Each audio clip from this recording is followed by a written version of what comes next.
Hi guys, and welcome to Angling For You, and today you join me at the fantastic Aston Park Fishery, and we're on Butts Pool, which is a lovely sort of snake lake. It goes round a bowl at the end. We're on peg 2. It's a lovely little peg, and we're going to start fishing across. Now I've got a little pallet in the water, and that's what we're going to fish across to, and we're going to do ground bait and pellet, and we've also got a bit of corn as well, so we might change the hook bait around, but we're going to start with ground bait and pellet. Now I'm going to mix up quite a lot of ground bait because I've got the two boys with me today, and they're going to also use the same ground bait. Now the wonderful Matthew Powell gave me this Bait Tech meaty margin, so I'm going to have a little go with this, mixed with some dark F1 sweet. Now this meaty margin is quite a fine mix, so that'll be quite an interesting mix to see how that works. The smell is, as it says on the tin, totally meaty. We've got about half a bag of F1 dark sweet. We had that in there as well, just gives things that sweetness with us. Been a lot of F1s in here. So we've roughly got about 4 pints worth of mix in there, and we're just going to mix that together, and it's going to make sort of a darky brown style crumb. Get that bit of fluff out of there. And you could use a whisk for this on a drill, or you could just do it the old-fashioned way like I'm doing. Now we're going to do an over-wet ground bait today, but we'll mix it up first, and then we'll obviously come back to it and give it a bit more water later on. But I'm going to still do it in stages. I'm not just going to saturate it in one go. Getting my hands in there, like you say, it'd be a lot easier with a mixer, with a whisk.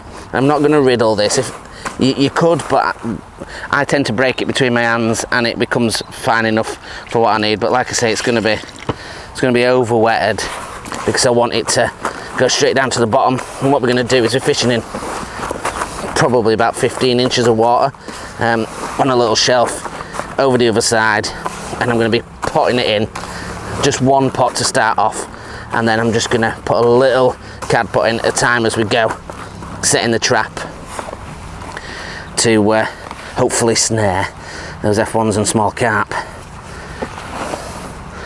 Now the rules are here that we can't ball these in and things like that, not that we would do, but the rules are that it's fed in a cad pot or it's used in a feeder, and today we're going to be obviously feeding that in a cad pot. So just breaking up those bigger wetter lumps, and it still needs more water. You can see still crumbly. It's going to take quite a bit of water as obviously it's quite a decent amount of ground bait.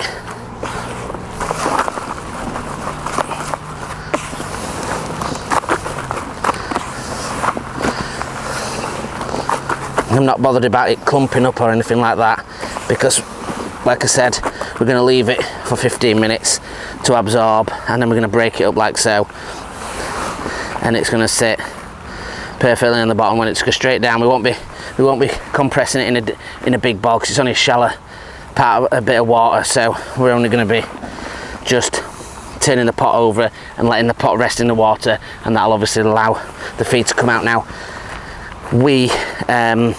I would not use ground bait unless it's sort of less than 2.5 foot if I'm fishing this kind of method.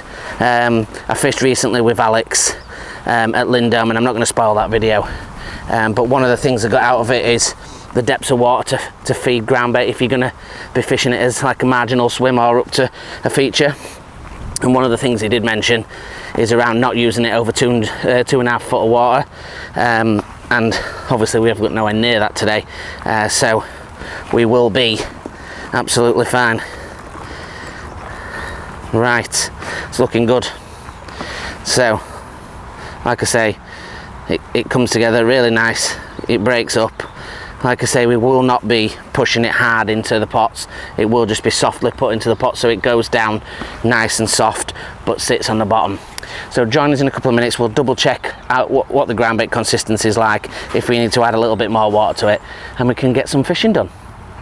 Right guys, let's have a look. I've left it now for about 15-20 minutes, and as you can see, the mixture is a lot drier, a lot drier. You can still mold it into a ball, but you can see with gentle touch it is a lot drier. Essential part, if you ain't got a whisk, just lift from the bottom first before you add any more water in. Go to the bottom, because water obviously will fall down and the bottom sometimes can be a bit wetter. So you see those clumps, just get them into the, if you ain't got a riddle, get them into some of the drier stuff and just rub together, a bit like if you're making crumble mix, and it will sort it out.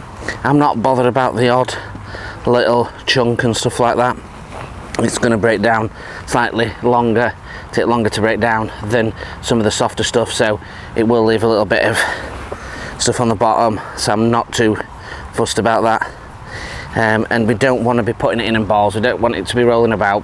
We're just going to put it in softly into the cad pots, so it can just create a carpet, and that's what we want. So right, that's got majority of the littler balls. We're going to start adding a little bit more water. Not crazy. This is the stage where you have to be a little bit more gentle with the water that you add to make sure that you don't make it too over wetted. We do want it super hydrated, but we don't want it to be a slop. That's not what this is about, and I'll show you that in a second. Obviously getting a bit more of a workout doing it by hand for this quantity. A whisk and a drill probably is better if you've got it, but it's not something I don't think it's ground bait enough to invest in one, if I'm honest. If you're on the natural venues, which you'll see with Matthew Powell's Pro Series video, you obviously, for naturals, you tend to use a lot more ground bait because you're targeting smaller fish, and obviously he does in that video. Right, let's have a look at this. So that to me is very close, just needs a little bit more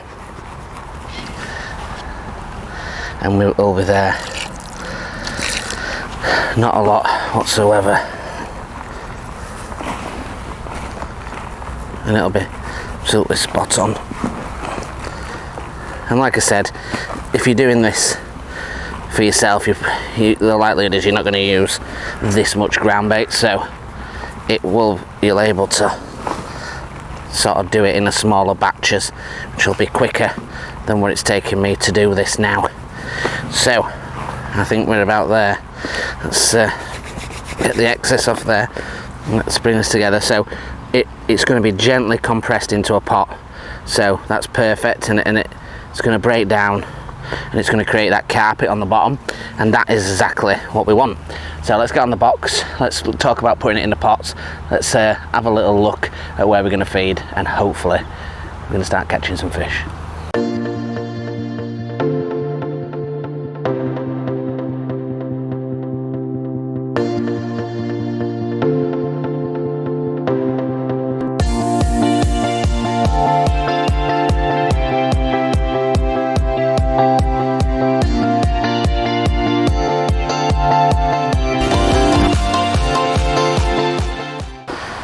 Right guys, you join us on the box, and we're going to talk a little bit about the cupping in. So as you can see, cupping in, we've got the smallest of the cups. We're not hammering it in today. We don't want it to be overfull. There's a lot of fish in here and there's just going to be bedlam. So what I want to do is just fill up the pot, and I'll show you a bit more close. We've filled up the pot and just a gentle push. Want it to come out nice like that. Look, and it's going to break up as it goes down to the bottom. It's only fishing 15 inches deep. It doesn't want to be a rock hard ball, and like I said, there's plenty of fish in here, so just a nice compress with a thumb, just so it all compacts together, don't bounce out your pot, and we'll get shipped out.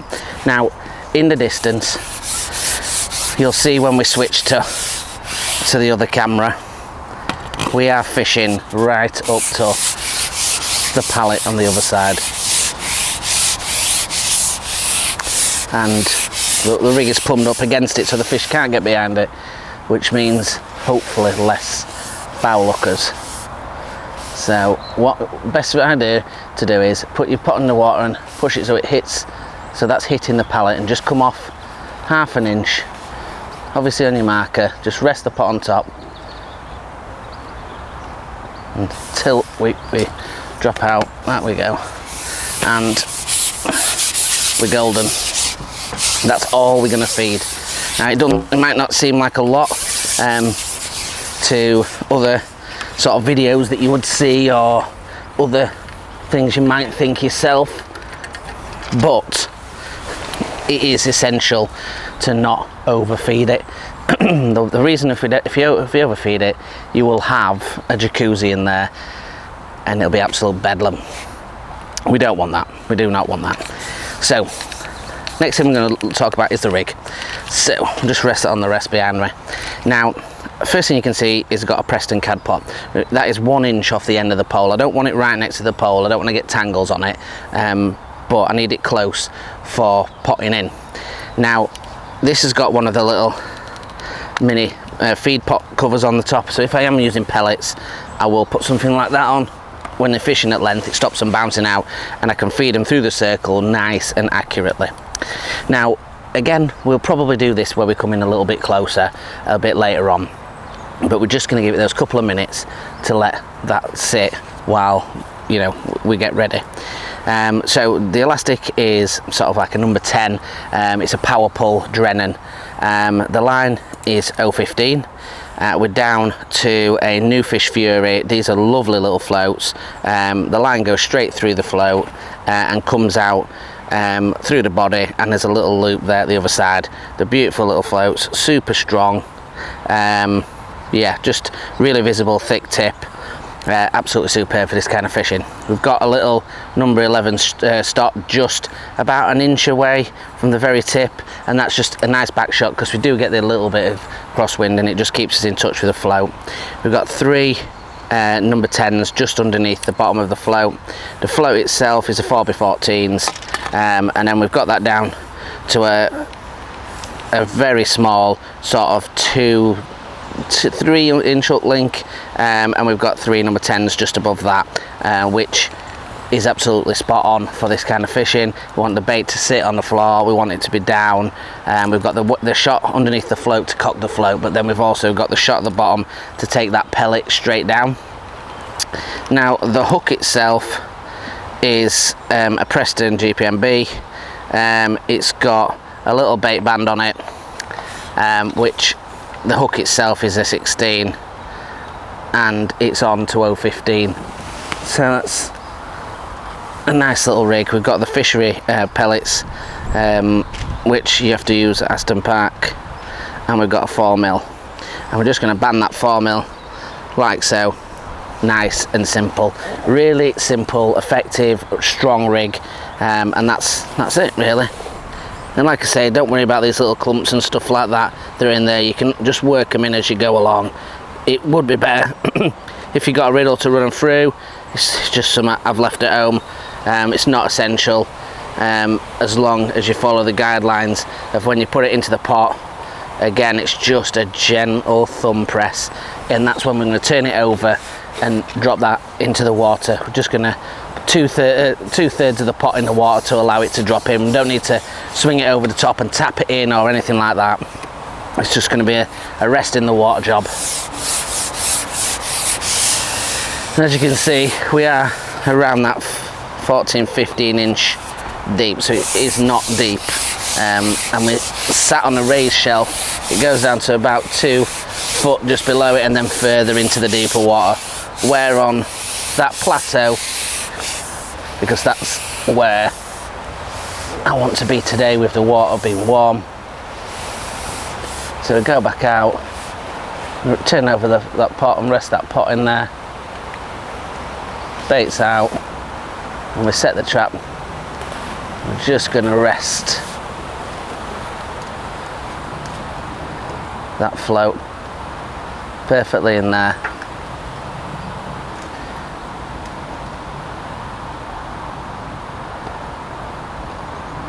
And we're looking to get a bite. Once the fish are here, it might take a couple of minutes to get some fish in the vicinity. We've not fed it or anything yet. This is just genuine first put in.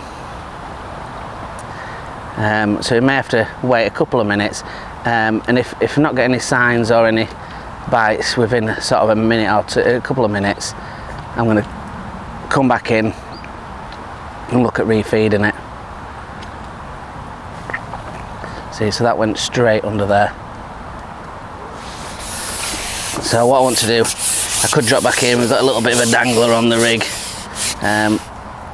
so I'll just sort this rig out. We're going to put a little bit more bait on anyway, because it's early in the start of the peg. We want to try and get the fish there. Sorted itself out anyway.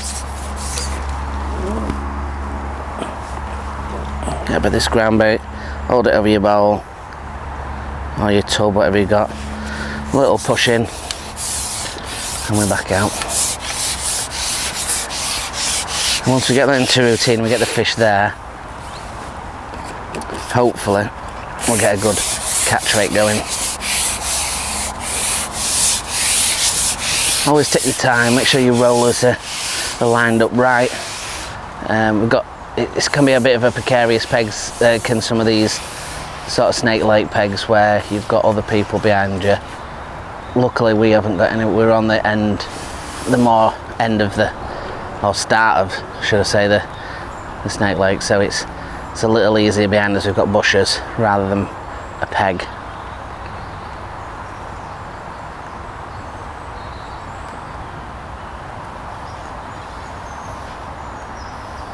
And that, we know that ground bait's gone straight down to the bottom.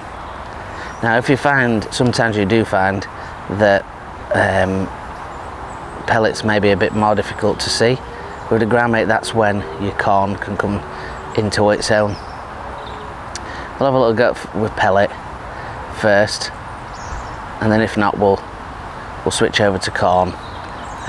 Also dead red maggots is another good one. Only downside is you can get played with a bit more silverfish. A little touch there. Right guys, into the first fish.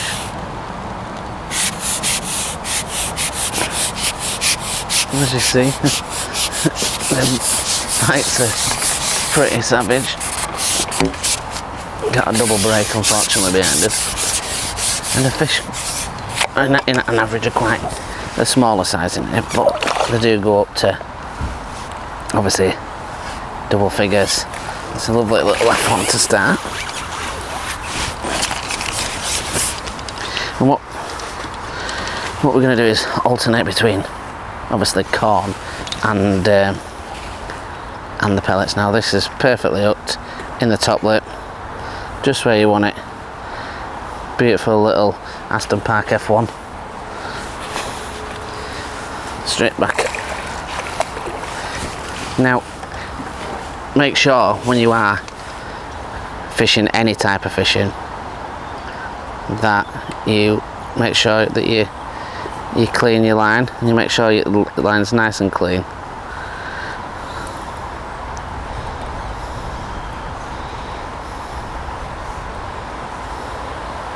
Just a little jumble there. And we're going to go with a pellet, a little corn. I feel that today corn might be the better of the two, just because of the fact that we have coloured water because of the rain last night, and obviously the ground bait is a similar colour to the pellets, so it may be a little more difficult to pick out a pellet. We'll give it a go.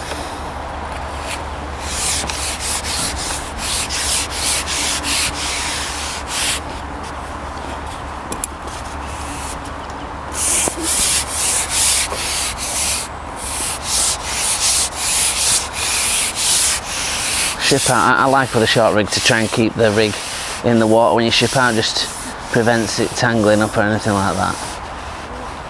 And we're just turning over the pot, letting that ground bait drop out, and then we're just lowering straight over the top. Oh, there we go again. Lovely bite. It's the initial thing when you're fishing in these kind of environments, is just to get the fish out of the swim and then gently ship back.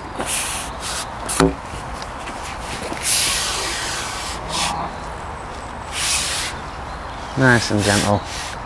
Super light elastic on today. Just sink the tip of the pole till it comes back.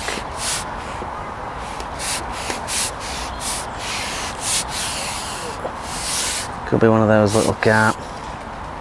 Just keeping that top kit under the water until we get him in front. You can see that he's up in the water there, just gently stripping, keeping that pole low. One of those nice little carp. He's up and he's in.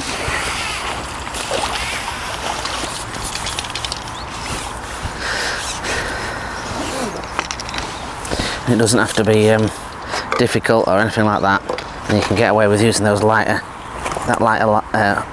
elastics. It's still giddy, but he was hooked up perfectly in the top lip, as I saw when I dropped him around. But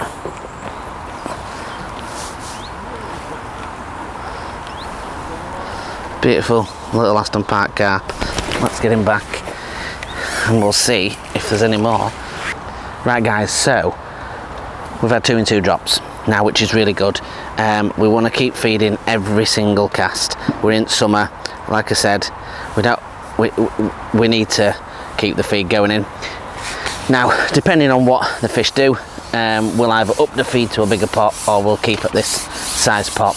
We don't want to be creating so much drama that the fish are just chaos and swirling and ruining the peg. We want them to just come in and get the bait and go, and that's what we want. So if the peg does start to die off though, that's when you could reintroduce a bigger pot. Just drop that in nicely. Just lower that straight over the top. And again, it went straight away.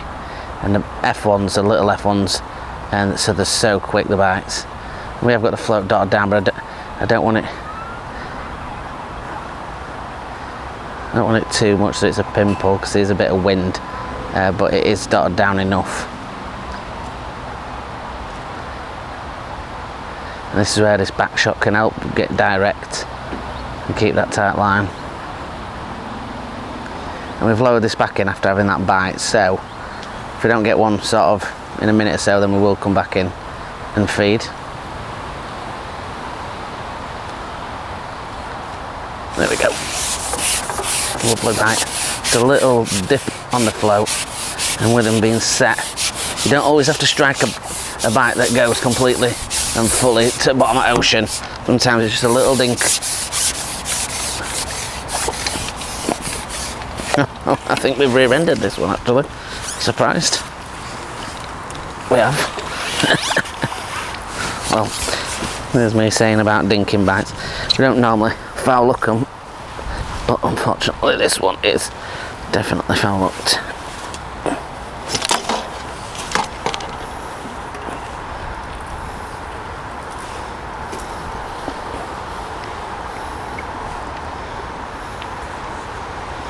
Lovely little fish. Make sure you always clean that slime off the line.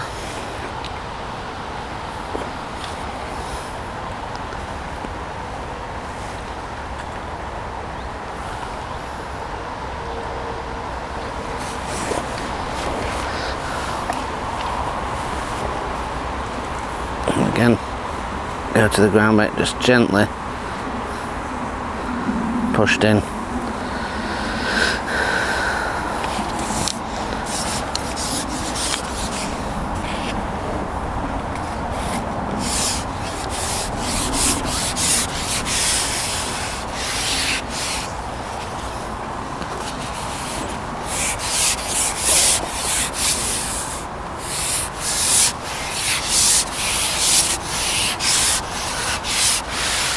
That's it, keep it low, keep the rig in the water.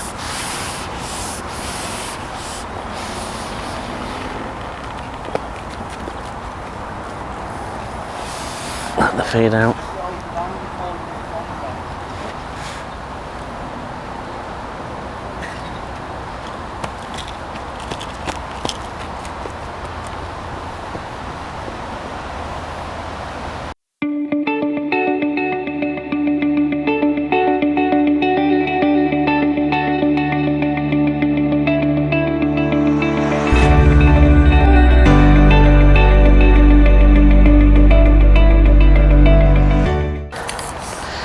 Right guys, let's have a little look at the rig in a little bit more detail. So like I said to before, we've got the Drennan power pull. It's sort of a light 10 to 11 kind of size, and the rig itself is 017 mainline down to an 015 uplink, but we'll go into it as we go through.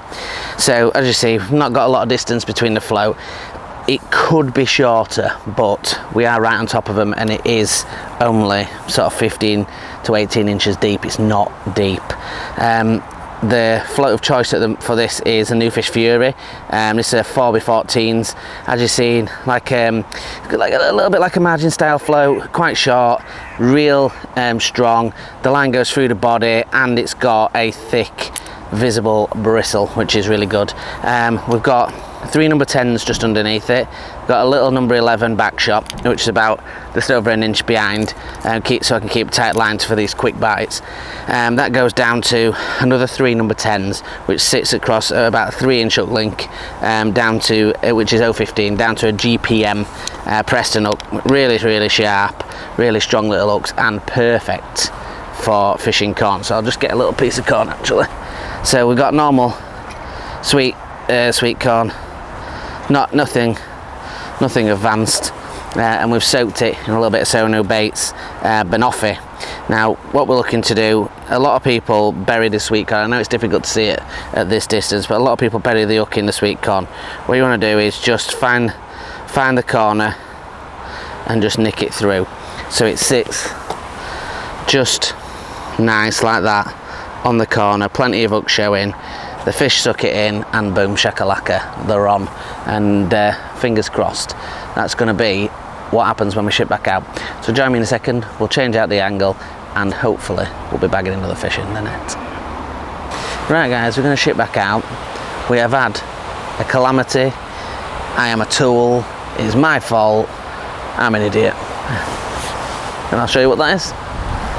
This is the remains of my number 3 section. Because I'm a plant, and I tried to walk this way to turn the camera back on, got my leg caught on this and sat through the number 3. Brilliant. Luckily we've got the Gabellino zombie with me, and we can continue. I'm still waiting for my short 3 to come. So when you look at me shipping out and I've got a different pole, that is why, because I am a tool. Note to self, don't climb over the edge of your box. Ironically, I went over my pole, I just obviously sat back onto it. So the downside is it's a little bit heavier elastic with the zombie. It's not as I just shipped out and that fish has took that shallow. That's ridiculous. That is ridiculous. I've literally just shipped that out and this fish has taken that on the drop. That is the most crazy thing ever. So I'm shipping out there guys, and that fish has snaffled that as we've gone through. Bit random, but we'll take it.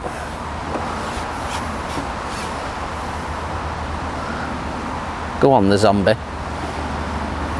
It's a carp as well. Oh, when fishing, it takes with one hand and gives with another. Absolutely mental. So we have a Calamity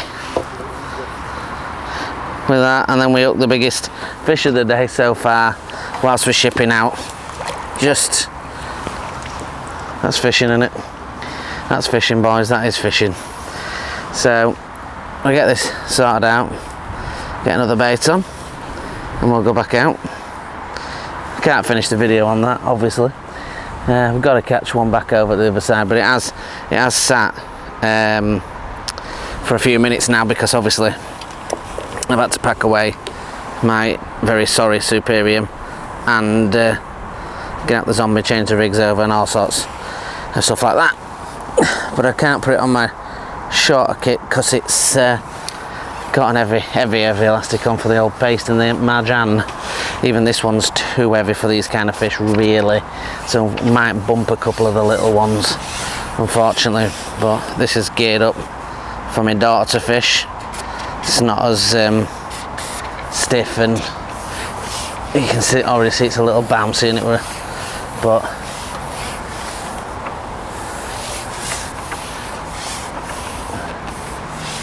that's quite interesting seeing that happen. So we'll turn over that pot out here. There we go.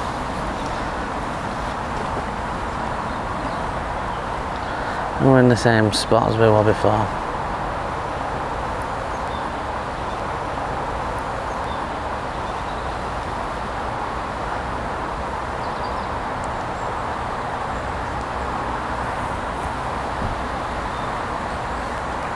There we go. Didn't take us long, in actual fact. Might have just given time to settle. You can see the zombie's doing exactly what that is made for. It's not made to be the stiffest pole in the world, but what it's meant to do is bend, and it does that. There's another carp as well.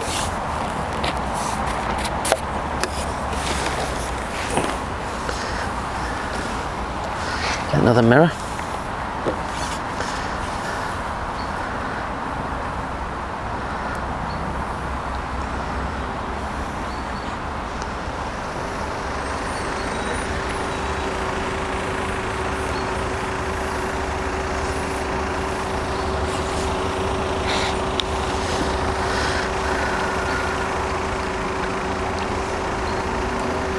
Giving a good run for his money.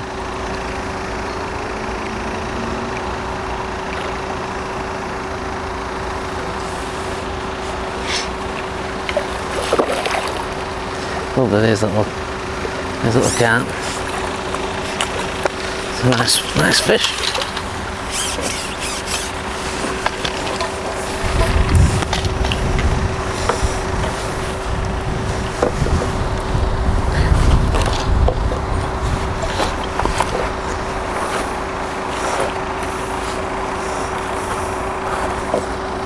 Taste don't look at that hook out. Not perfectly in that top lip. Might as well go out there and see if there's another one to catch. Right guys, it's got the sunnies on. We're out. Still feeding that little bit of ground bait, that zinc corn. Just pressing that in.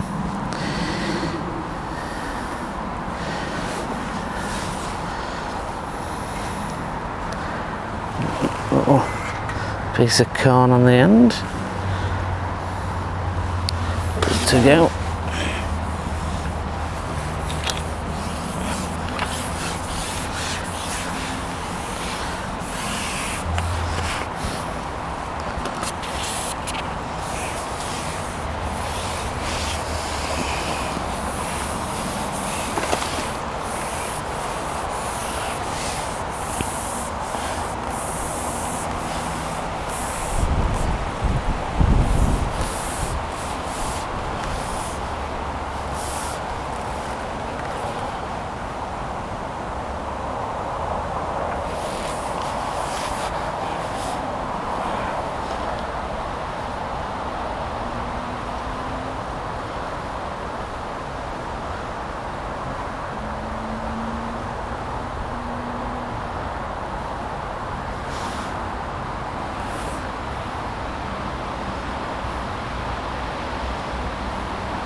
into a fish there, guys.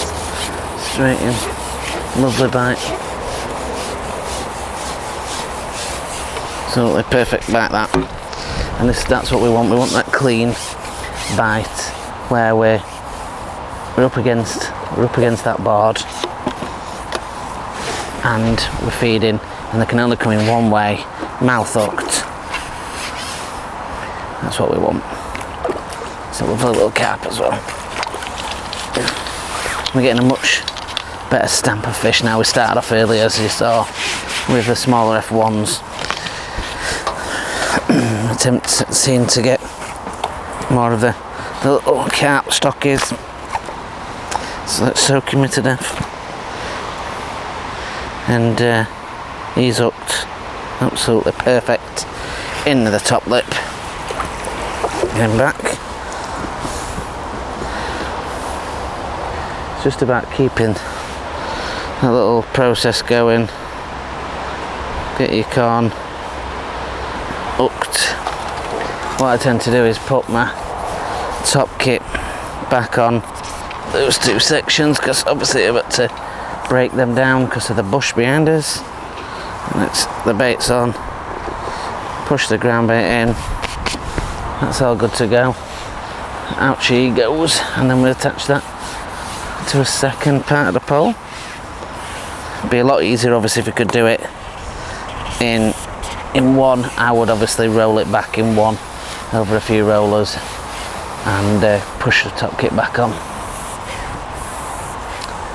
But like I said, Garbo's meant for for power and not for finesse. It's not an expensive pole, it's just made for power. It's sort of doable, it's bouncy, but it's doable, it's not too windy. We're sort of managing him, but then I shouldn't have been so silly with my own kit.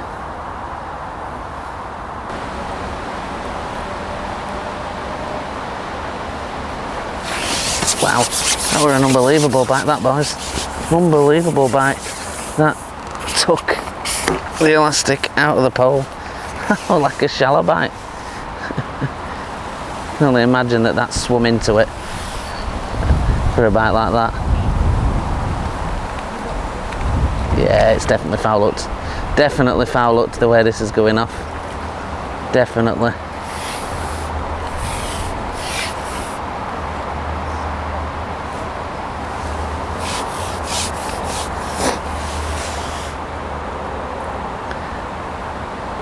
And when you foul hook them, there's nothing you can do.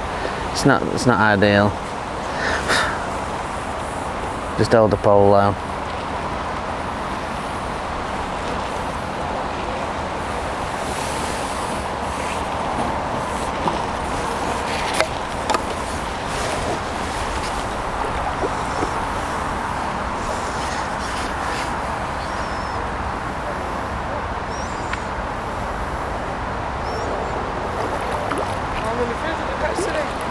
Quite a few, mate.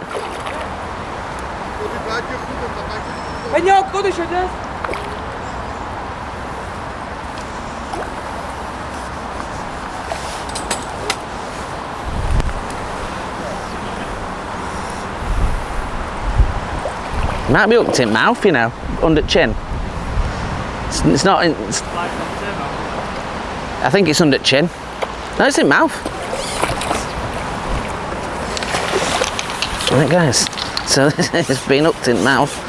I thought we'd foul hooked him, but he's not. He's right in the biscuit, right in the corner of the mouth. Perfect. The hooked, in fact. He just don't think he anticipated that sweet corn would have an hook in it.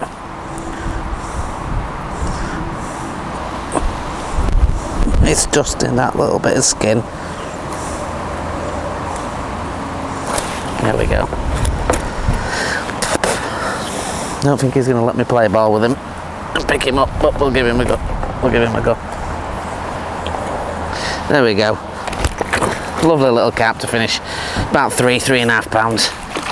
Hopefully this video, guys, has give you a little bit of an idea of how to fish across and what mixes and how to feed it, and also how not to sit on your pole and break it. But if you want to join us on the Facebook group at Angling For You and join us on with plenty of wonderful members on there, join on the matches and just post bits about what you're doing. If you just pictures you want to do, go on the Instagram at angling_for you. If you want to find any other videos, then look at Angling For You playlists or Angling For You back to basics, and keep your eyes out for the Pro Series that's coming soon. And if you'd like, share and subscribe, that'd be superb, and join the Angling For You family. Until the next one, guys, thank you very much for watching. Tail lines.